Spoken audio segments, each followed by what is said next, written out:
the poor man, and the rich man. In olden times, when the Lord himself still used to walk about on this earth amongst men, it once happened that he was tired and overtaken by the darkness before he could reach an inn. Now there stood on the road before him 2 houses facing each other, the one large and beautiful, the other small and poor. The large one belonged to a rich man, and the small one to a poor man. Then the Lord thought, I shall be no burden to the rich man, I will stay the night with him. When the rich man heard someone knocking at his door, he opened the window and asked the stranger what he wanted. The Lord answered, I only ask for a night's lodging. Then the rich man looked at the traveler from head to foot, and as the Lord was wearing common clothes, and did not look like one who had much money in his pocket, he shook his head and said, No, I cannot take you in. My rooms are full of herbs and seeds, and if I were to lodge everyone who knocked at my door, I might very soon go begging myself. Go somewhere else for a lodging. And with this he shut down the window and left the Lord standing there. So the Lord turned his back on the rich man and went across to the small house and knocked. He had hardly done so when the poor man opened the little door and bade the traveler come in. Pass the night with me, it is already dark, said he. You cannot go any further tonight. This pleased the Lord, and he went in.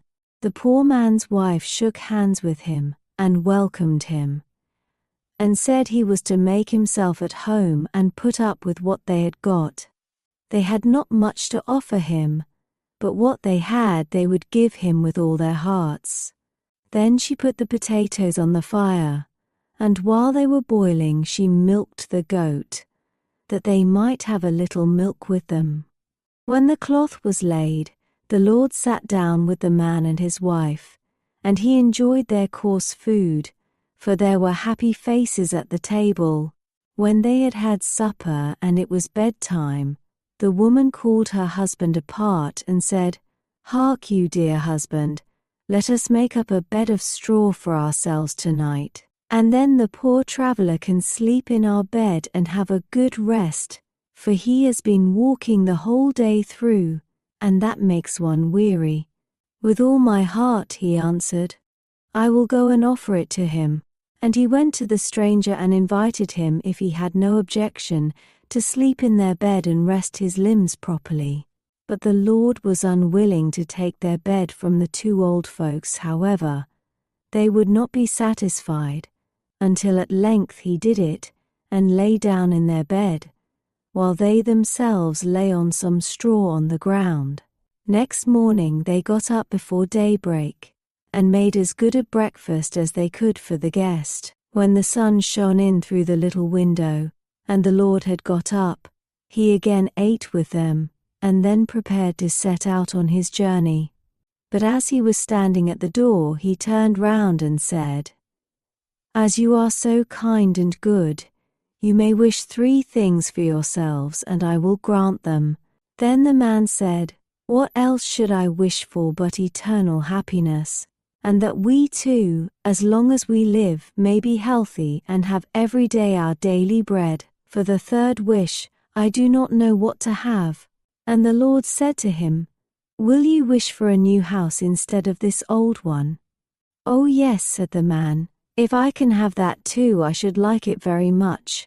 And the Lord fulfilled his wish, and changed their old house into a new one, again gave them his blessing, and went on.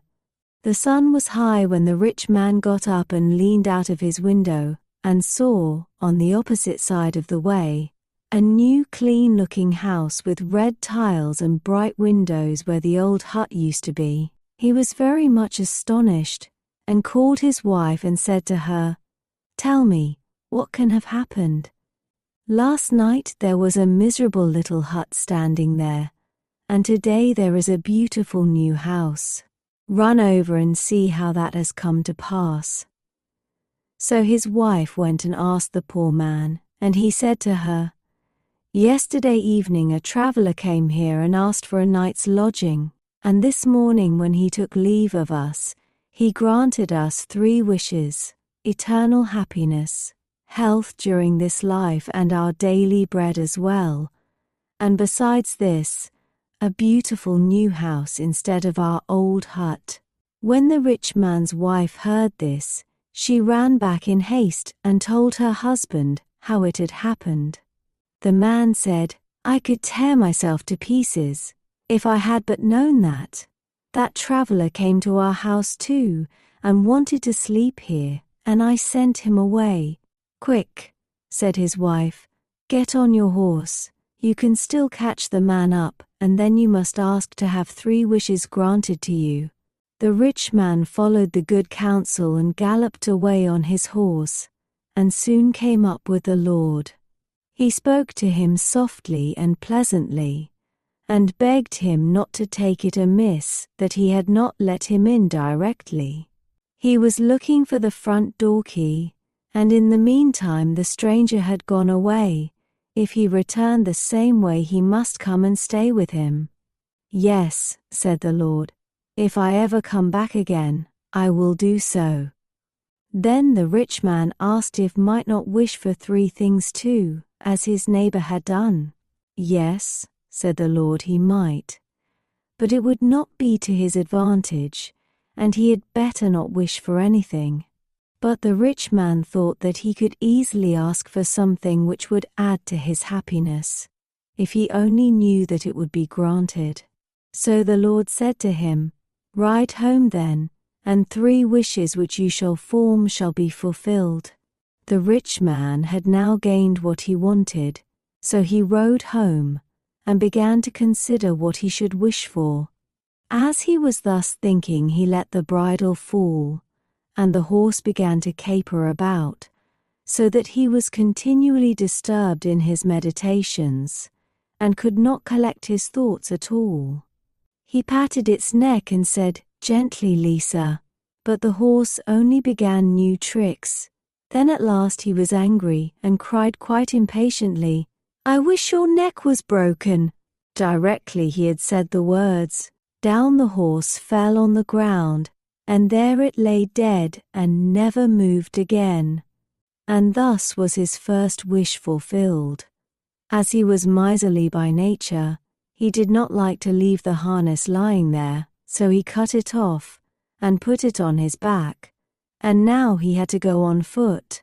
"I have still 2 wishes left," said he, and comforted himself with that thought. And now as he was walking slowly through the sand, and the sun was burning hot at noonday, he grew quite hot-tempered and angry. The saddle hurt his back, and he had not yet any idea what to wish for. "If I were to wish for all the riches and treasures in the world," said he to himself, "I should still to think of all kinds of other things later on. I know that beforehand. But I will manage so that there is nothing at all left me to wish for afterwards." Then he sighed and said, "Ah, if I were but that Bavarian peasant, who likewise had 3 wishes granted to him, and knew quite well what to do, and in the first place wished for a great deal of beer, and in the second for as much beer as he was able to drink, and in the third for a barrel of beer into the bargain." Many a time he thought he had found it, but then it seemed to him to be, after all, too little. Then it came into his mind what an easy life his wife had, for she stayed at home in a cool room and enjoyed herself.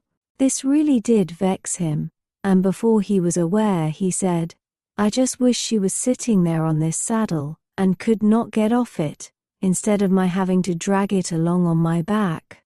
And as the last word was spoken, the saddle disappeared from his back, and he saw that his second wish had been fulfilled. Then he really did feel warm. He began to run and wanted to be quite alone in his own room at home, to think of something really large for his last wish. But when he arrived there and opened the parlor door, he saw his wife sitting in the middle of the room on the saddle. crying and complaining and quite unable to get off it. So he said, "Do bear it, and I will wish for all the riches on earth for thee. Only stay where thou art." She, however, called him a fool, and said, "What good will all the riches on earth do me if I am to sit on this saddle? Thou hast wished me on it, so thou must help me off." So whether he would or not, he was forced to let his third wish be that she should be quit of the saddle, and able to get off it, and immediately the wish was fulfilled. So he got nothing by it but vexation, trouble, abuse, and the loss of his horse. But the poor people lived happily, quietly, and piously until their happy death. Please like and subscribe for more bedtime tales.